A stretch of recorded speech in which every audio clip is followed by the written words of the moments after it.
What's going on, hockey fans? Crazy Moose Hockey here. I'm going to be covering the Laval Rocket and the Toronto Marlies series. This isn't just going to be one video, it's going to be a video for every game that is played in this series. We're going to go over game recaps, predictions for the future games, predictions for the series, and an analysis of what happened in the game before. So let's talk about what happened last night. So they played at Place Belle in Laval. Final score was 3-1 for Laval. So now Laval leads the series 1-0, which is best of 5. North Division is the semi-final. So how the game played out: first period, Laval really set the tone. Laval came out physical, playoff ready. Florian Jacky opened the scoring, giving Laval early momentum. Rocket controlled pace. They didn't give in Toronto much space. I want to say too, you think Toronto would have kind of an advantage because the Leafs are out of the playoffs. They're not in the playoffs. They didn't make the playoffs. The Habs are in the playoffs. So the Leafs sent down some players, right? Like Easton Cowan is playing there. You got Pezzetta, who's played a few NHL games this season. You got Dakota Mermis. You got people with a lot of NHL experience, giving that at an AHL level. So you kind of think that they would have the advantage there because they got more experienced guys and generally more physical, more skillful players if they have more NHL players playing at the AHL level, especially someone like Easton Cowan who played the whole season in the NHL this year. So yeah, Laval, they dictated the style early, heavy, structured playoff hockey. They came into the series ready to win. So the second period, Laval extended their lead. They doubled it with another goal.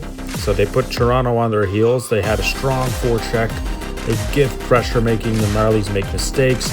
Toronto struggled to generate any chances. This was a turning point. Laval took full control of the game at this point. Not going to say it's going to stay like that. I mean, momentum switches about 50 times a game. Or a series, I mean. So, yeah, Laval got the first game, but for sure Toronto's going to push back, and it's going to be a tight series. I already know that. Third period, Toronto pushes. Laval shuts it down. Toronto finally got on the board to make it 2-1. So there's a brief momentum shift. They're trying hard to get their next goal. Laval didn't panic. Rocket added an insurance goal, making the lead 3-1, which is actually the worst lead you can have. It did seal the win, though. So they have a strong defensive structure, and they got good goaltending, too. So it's a classic playoff finish. They really physical the whole game. Lots of hits, a few scrums, lots of chances for each team. Goaltending, very great. Great goaltending on both ends, actually. So, like, one of the key factors is the physical playoff style. It's a physical game. It's a typical playoff game. And I think Laval leaned into that or embraced it more than what the Marlies did. So defense, Laval limited high danger chances. Toronto didn't get as many chances as Laval did. There's no one sneaking behind Laval's defense. Toronto's offense was basically shut down most of the night by the defense and the goalie. Also, the early momentum from Jacky. He was a great player, really great. I think he's going to be a regular in the NHL within the next season. I think the Habs are going to call him up. He's going to be playing alongside his brother. Because I remember I went to Bell Center back in November. It was Florian's first game. He fought Dakota Mermis, who's actually playing in this series now, against Laval for the Marlies. So they fought. And now that I think about it, they probably knew each other from the AHL. They both got called up, I think, that game. But Florian got an assist. He got on the point board early. I think it might have been first period. I don't know. But he is a good player, and he got a good future ahead of him. He's physical. He can score. He can assist.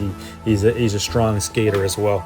So Jacky, he's got a great future with the Canadiens franchise, I think. So another point I want to make about this game is that even after Toronto made it close, Laval stayed structured and they finished the job. They didn't let that one goal give Toronto any momentum. Marlies scored, but they were kind of Laval continued to shut them down. Laval kept control of the game, and that's the kind of mentality that they're going to need for the playoffs. So what went wrong for Toronto? I want to say they couldn't handle Laval's physical presence or pressure. Even though the Marlies are a physical team, I feel like Laval was more physical and less scared of getting physical. I feel some players are kind of scared of getting penalties. It wasn't the case. They don't play scared. They don't lay back. They stay physical no matter what the situation is in the game, and that's how they won. Toronto kind of struggled to generate offense. Only one goal. You don't really get a chance to test the goalie, see what works, test the defense with only scoring one goal. So they're figuring each other out. They've played the regular season games, quite a few this season, but they're still figuring each other out. Playoffs is a different sport altogether. Remember that. So that was the first game. Laval set the tone, but we're going to see Toronto adapt, and it's going to be a tight series. I think it's going to go to Game 5.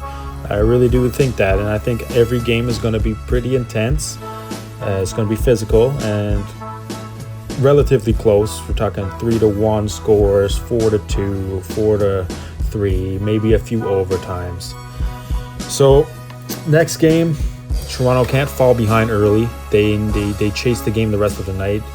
Laval had the advantage of having the lead, and Laval proved their playoff ready and structured. Toronto now faces pressure in Game 2, which is still going to be played at Place Belle, I think.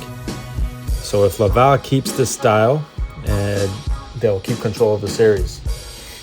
And Laval, again, Game 2, they're going to have home ice advantage. Place Belle, it is an environment, it is an ambience like Bell Center. It's like the mini Bell Center. You've been there. It got more ambience than some NHL arenas. Seriously, it's the real deal. It's pretty much the Bell Center of the AHL. Thanks for watching. If you liked this video, please subscribe, like, and comment your predictions in the comments below. Also follow me at Crazy Moose Hockey, and I make videos on the Habs and the Lightning series as well. Thank you.